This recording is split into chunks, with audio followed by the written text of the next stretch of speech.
Yet you could never locate yourself looking down from an airplane, could you? Yet beings who visit you, they can read your emotional body, they read your consciousness. It has a form, it has a numerical component, it vibrates with a certain frequency. This is what the Mayans understood. It gives off a frequency, the frequencies have a number signature, and they can locate you if they're looking for you. And particularly people like you, you stand out as one in a million, each of you. Tanya, what else? You have a good mind. You're a big thinker. Yeah.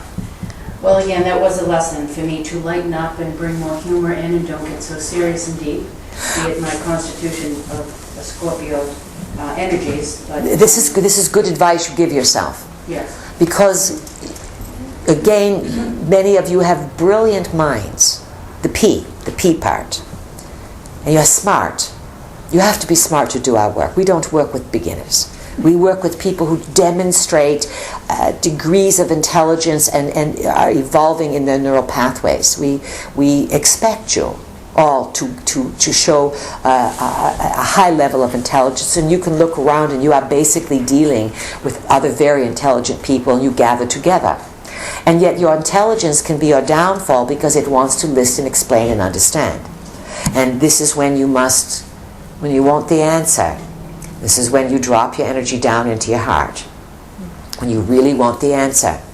And if you find yourself in a conundrum or in a dead-end labyrinth or something, into the heart. And it is the heart that is the center of the body that connects you with the center of things, and the heart will give you that understanding, that compassionate understanding, the non-logical reason as to why things occur. And whatever you are, wherever you are, consciousness wants to express itself. Who has a question, please? Please, this is Marsha. Marsha, welcome. Thank you. When I wanted to learn to spin wool into fiber, I said, all right, I've done this in other lifetimes. I want to tap into that with my body, if not with my mind. And it worked very well. I'm interested in... Just as being a beekeeper worked very well for you, yes? Well, yes, that's more challenging, but yes, I do love it, and the girls. And I would like to be able to do this more. Great, then all those abilities are there, because again, in the onion or subconscious mind or theta state, all memories, all experiences, everything is stored there. You tend to think it's just your stuff that's stored there. But even if you, let's say, did not have a family connection or your own personal timeline connection to an ability, someone on the planet has it. That bit of memory, which would be part of the whole or the hologram, would also be within you.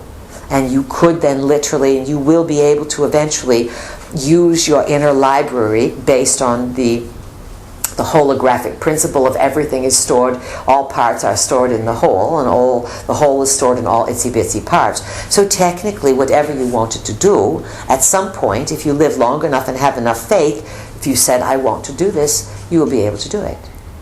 Because you will be able to tap on the inner understanding of it, of someone who has become very good at it. Do you understand this principle? Yes. Will this be helped by the fact that as time shifts and I think the walls sort of collapsing or shifting a little bit, will that make this easier to access, or isn't that necessary? Over time, absolutely. These things will be much easier to access on a physical level. That you are an electrical system, basically. You blink on and off. And yet you don't catch yourself on the off blink. Have you ever noticed that you're always there? That when you look in the mirror, you're not there, and then you disappear, and you're there, and you're not disappear, and you're there. You always, this neurology happens, the flipping, the circuitry of blinking happens so fast that you can't see it. It is the same principle that is in visuals when you have subliminal interference, where people put subliminal pictures within certain frames and then they run those frames very quickly before you in a visual sense, and so you can't see the subliminals, but the mind sees them, the mind hears them, the mind reads them. So, to a large degree at this point, you are ego beings, and yet you are hampered now, or slowed down, or modified by your nervous system, which is the highway's still being built, and it's not an autobahn yet. Meaning on the highway of the autobahn, you can drive as fast as you want. Do you understand? You can't get there yet on the nervous system because the transmissions are going very, very slow. Remember, these transmissions from the sun are not just for you, the metaphysically oriented. They also must be integrated by the so-called clueless, those who are not interested at all. So these transmissions must be modulated, because if too much comes in, you'll wipe out the clueless, and you need the clueless to break out of this tyranny. It's the numbers, and the numbers must happen with the ground zero beings. The non-physicals will participate, and they'll create their dramas and interfere. They don't really live here. It is you, the noble beings, who have taken on the creaturehood. You have gone into the simplistic, basic level of living. Creature. You are creatures. Any of you see the movie Avatar? Yes. Good. Not that we recommend movies, but we just want you to be on the page with us. And the beings that were there, they were creatures of sorts, yes? Yeah. And they really expressed their creaturehood.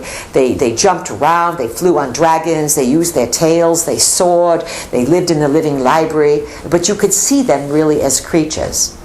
You are creatures as well, and we are creatures. And we take on our creaturehood as just a part of an expression of who we are. And in the creaturehood, it is the creaturehood where you find yourself. In the movie Avatar, there was a man who had a wound from war. He could not move his legs. And so he was a good candidate to lay in a box, so to speak, and be wired up. And his soul spirit was transferred into what was called an avatar, a construct, a biological construct that was a mimic of the creatures that were on this distant planet. And he could, through science, he could lay in his box, and his energy was sent to animate his creature. It was called an avatar, a copy or a mimic of other live beings. This is not science fiction. This is already being done. And one of the subtexts of the movie was to make this sort of living very desirable to humanity. People who are bored, or they don't think life is happening here, this is not a good enough place, or something wrong with me, or I'm flawed. So I will volunteer for these experiments and I will get a life in an avatar or a made-up body. This is not science fiction. Many of the things that are presented to you in movies and TV are simply revelation of the method. They are showing you what's already being done.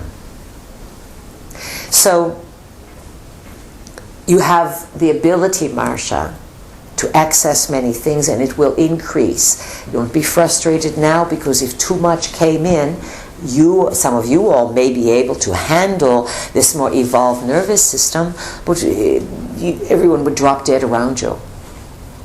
They would go nuts first. They would go crazy because too much information would be coming in. They wouldn't know what to do with it. So you must catch it. You must live it. You must act normal. You must live a normal life. You must go about and reproduce and mow the lawn and cook supper and take care of your bodies and do all the, quote, creaturehood things that are required of you. At the same time, knowing that you are just wearing a costume and that you are holding it to become more powerful in increments. So if you can take care of yourself, drink your apple cider and your honey, and eat your Diamond V and do these very basic things, many of you will live much longer than you anticipate. And do not think you're aging every year and you're getting older and it's more stressful. Believe us when we say